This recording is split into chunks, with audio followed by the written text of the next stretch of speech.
अधूरी ख्वाहिश।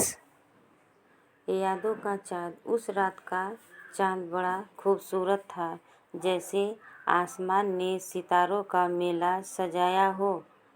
निशा अपनी बालकनी में बैठी हुई थी। ठंडी हवा उसके चेहरे को से होकर गुजर रही थी। उसका मन बेचैन था।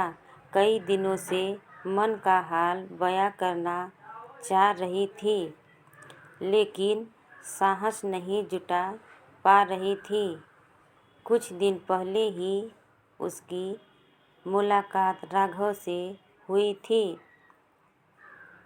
राघव एक सरल और मस्त मौला लड़का, जिसे हर बात से खुशी ढूंढने की आदत थी। निशा को पहली ही मुलाकात में उसका वो प्यारा सा मुस्कान दिल को भा गया था। उनके बीच की बातचीत ने जैसे दोनों के दिलों को जोड़ दिया हो।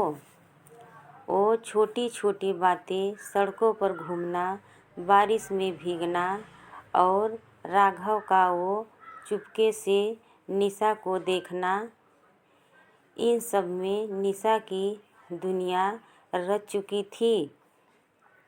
पर निशा ने कभी अपने मन की बात राघव से कहने की हिम्मत नहीं जुटाई। वो बस उसकी दोस्त बनकर ही खुश थी। लेकिन एक दिन राघव ने कहा, निशा, क्या तुमने कभी महसूस किया है कि हम दोनों के बीच कुछ खास है? निशा चौंकी और उसकी आंखें चमक उठी, पर उसने खुद को संभाला और मुस्कुराकर कहा, शायद, पर मैं डरती हूँ कि कहीं ये सिर्फ एक सपना ना हो।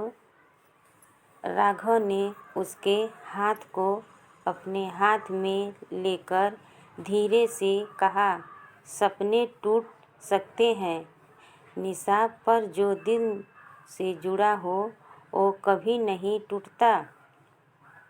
निशा का दिल धड़कने लगा। उसने साहस जुटाया और कहा, राघव, मुझे तुमसे प्यार हो गया है। ये शब्द जैसे उसके होठों से खुद ब खुद निकल गए। राघव की मुस्कान और उसकी गहरी निगाहें जैसे जवाब में ही सब कुछ कह रही थी। इसके बाद उसके बीच की दोस्ती और भी गहरी हो गई।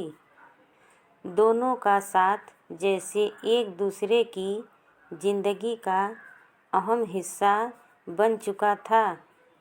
लेकिन किस्मत को कुछ और ही मंजूर था। कुछ ही महीनों बाद राघव को एक गंभीर बीमारी का पता चला।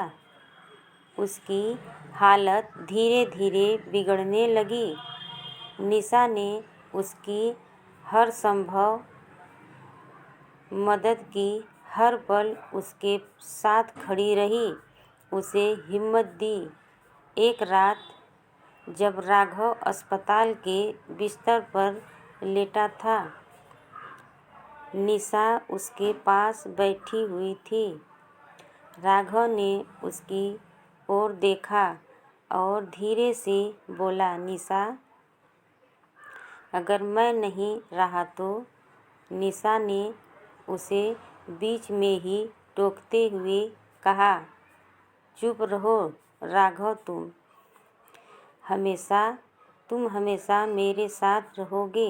तुम्हारी ये हंसी, तुम्हारी ये बातें सब मेरे दिल में बस चुकी है। राघव की आंखें नम हो गई। उसने निशा का हाथ कसकर पकड़ लिया।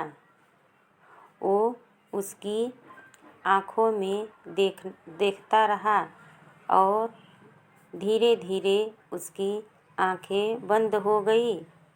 निशा की आँखों से आंसू बह निकले, पर उसके होठों पर हल्की सी मुस्कान थी। उसे लगा जैसे राघव हमेशा उसके दिल में जिंदा रहेगा। आज भी निशा उसी बालकनी में बैठी चाँद को निहारती रहती है। राघव की यादें उसकी ज़िंदगी का हिस्सा बन चुकी है। वो जानती है कि राघव अब कहीं नहीं बल्कि हमेशा उसकी यादों में, उसके दिल के किसी कोने में जिंदा है। हेलो दोस्तों, अगर मेरी वीडियो पसंद आई है तो मेरे चैनल को सब्सक्राइब कर दीजिएगा दोस्तों प्लीज़।